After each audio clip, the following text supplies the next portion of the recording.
Bon dia, nosaltres som Marta, Júlia, Paula, Sara i jo, que soc Paula, i anem a parlar sobre la lingüística textual.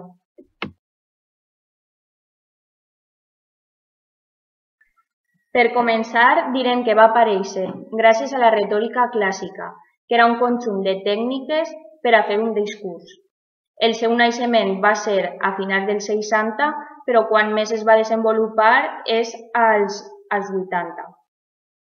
D'ací es van crear dos tipus de centres. A Europa, amb un model centrat en les produccions escrites i als Estats Units centrat en les produccions orals. Alguns dels autors i les escoles més destacats van ser l'Escola de Praga, sobretot l'autor de Jacobson, i Rigau i Van Dyck amb la gramàtica generativa. La finalitat de la lingüística textual és analitzar les produccions dels parlants contextualitzades. Bé, ara anem a centrar-nos en el text i el discurs dintre de la lingüística textual. El text i el discurs és una unitat lingüística comunicativa de caràcter social i producte de l'activitat humana, però a la vegada podem diferenciar-los. El text és qualsevol producció lingüística sobre un suport escrit i, en canvi, el discurs és un tipus de producció oral en públic. També podem destacar les principals característiques d'aquests, que són l'adequació, la coherència i la cohesió.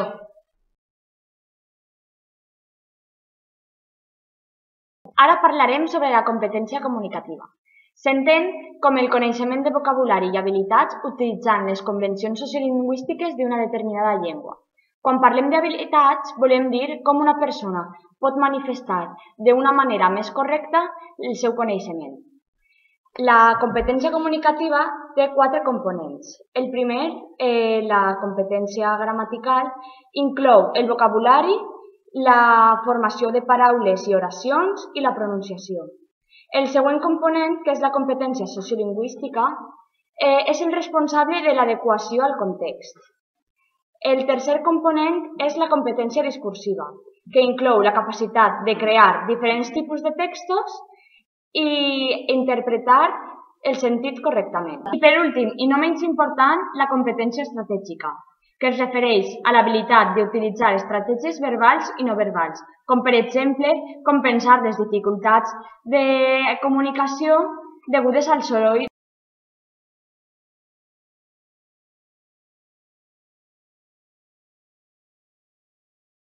L'adequació reflecteix les relacions entre el text i el context i és la propietat que determina la veritat geogràfica, diastràtica i funcional o registre que sol causar.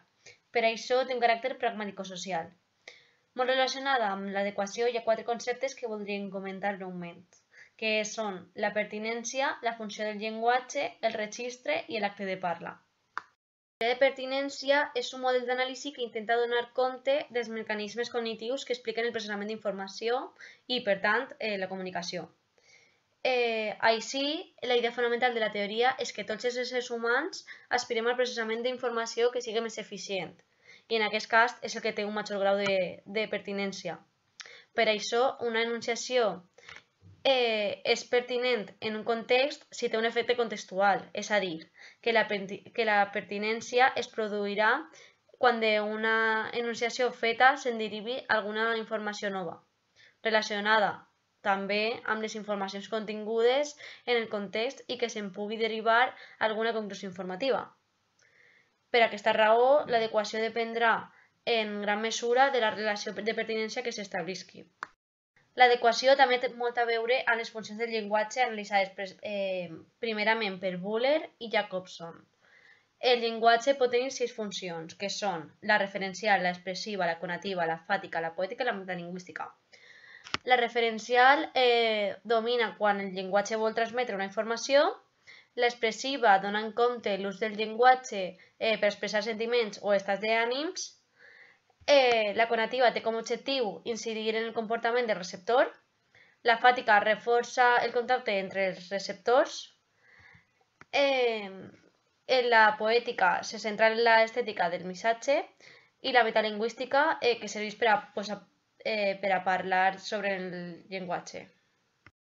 Halliday va presentar una proposta més simplificada de les funcions lingüístiques i proposa diferenciar tres macrofuncions: la ideativa, la interpersonal i la textual. La ideativa, que correspon a l'aspecte lògic o representatiu del llenguatge, és a dir, que s'utilitza el llenguatge com a vehicle per a transmetre informació. La interpersonal, que dona compte de l'aspecte interactiu del llenguatge, és a dir, la relació que mantenen els interlocutors. I la textual, que se refereix a la manera com s'organitzen els missatges. Aquestes macrofuncions tenen un correlat directe entre els tres factors que permeten classificar l'àmbit d'ús d'una llengua i els registres que s'inclouen. El camp, que fa referència a la temàtica, el tenor, que té a veure amb les relacions entre els interlocutors i amb la intenció comunicativa del parlant, i el mode, que és la manera com s'estructura el text. Amb aquests tres factors s'expliquen i se sistematitzen les diferències existents entre una conversa entre amics en un bar i una intervenció en el testimoni d'un judici. En el primer cas, els temes seran quotidians, la relació entre els interlocutors serà poc distant, el canal oral i les formes molt col·loquials. En canvi, en el segon cas, la temàtica serà de tipus jurídic, la relació entre els interlocutors serà de distància màxima i les formes tendiran a ser cultes i pròpies d'un llenguatge especialitzat. Els conceptes que acabem de comentar entronquen perfectament amb la teoria dels actes de parla proposada per Austin. Es parteix de la idea de que el llenguatge és un mitjà per a fer coses, és a dir, de que parlar és fer. L'aportació fonamental d'aquest filòsof del llenguatge és la distinció entre el contingut proposicional d'un enunciat i la força il·locutiva d'aquest. Així, un mateix contingut proposicional com "no ha tancat la porta" pot ser a. una asseveració si la intenció comunicativa en enunciar-lo és constatar un fet, b. una pregunta emesa és clar amb l'entonació adequada, c. la petició implícita que faci que el receptor tanqui la porta, o d. una queixa.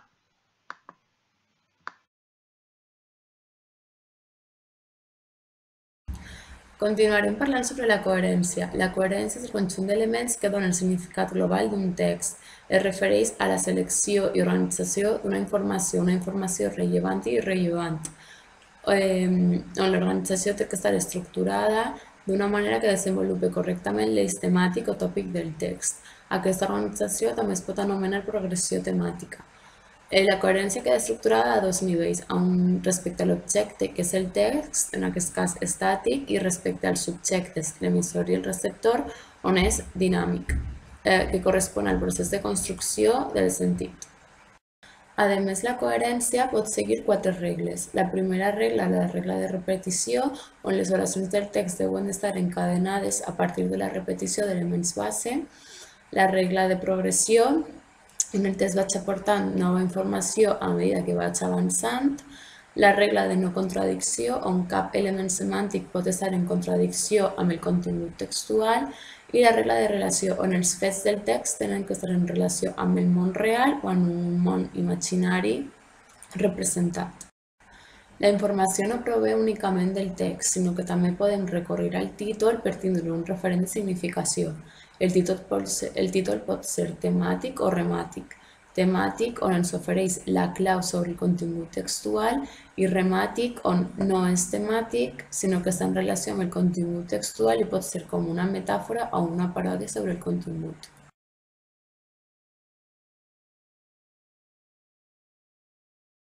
Ara anem a parlar sobre la cohesió. La cohesió fa referència a les relacions que s'estableixen entre els elements d'un text mitjançant lligams lingüístics, també anomenats mecanismes cohesius.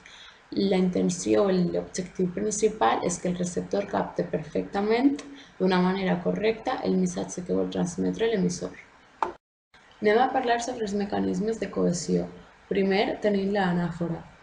Fa referència a la relació de significat que hi ha entre un element gramatical d'una oració i un altre element de la mateixa o de distinta oració. També tenim l'anàfora zero o l'el·lipsis, que fa referència a l'absència d'un element interpretable perquè ha aparegut explícitament en el context previ. El segon mecanisme cohesiu és la d'èxit. Té la funció de relacionar l'enunciat amb la situació comunicativa. Poden ser personals, socials, temporals, espacials i són com els pronoms personals, els possessius, els demostratius. El tercer mecanisme és la cohesió lèxica, on fa referència a l'aparició d'elements semànticament relacionats, com són la sinonímia, la hiponímia i l'antonímia. El quart mecanisme és la relació de temps verbals, que marca la relació de temps entre el que es diu i la situació de parla. L'últim mecanisme de cohesió és la connexió, que fa referència als connectors, mecanismes fonamentals que estableixen les relacions de significat entre dos o més unitats, com poden ser oracions, sintagmes, i els connectors es manifesten de manera en mots, verbs, conjuncions, interjeccions.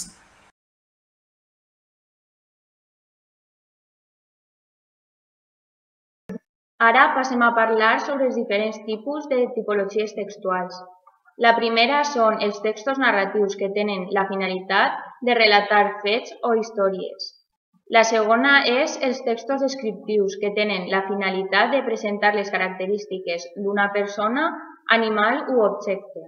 També podem trobar textos expositius amb la finalitat de transmetre informació, textos argumentatius amb el propòsit de convèncer algú i textos instructius que tenen la finalitat d'informar sobre ordres o també obligacions.